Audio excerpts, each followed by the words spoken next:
আসন্ন জাতীয় সংসদ নির্বাচনে জেলে থাকা আসামিরাও ভোট দিতে পারবেন। সেই সঙ্গে প্রিজাইডিং অফিসার, রিটার্নিং কর্মকর্তা ও আইনশৃঙ্খলা রক্ষাকারী বাহিনীর সদস্য থেকে শুরু করে নির্বাচনের সঙ্গে যুক্ত থাকা 10 লাখ লোকেরও ভোট নেওয়ার ব্যবস্থা করা হবে।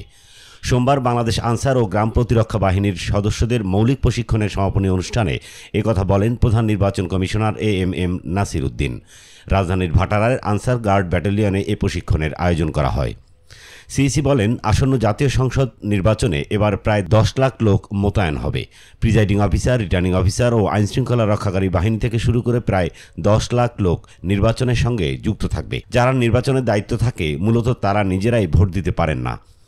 আমরা এবার উদ্যোগ নিয়েছি, যারা ভোটের দায়িত্বে থাকবেন তারা যেন সবাই ভোট দিতে পারেন।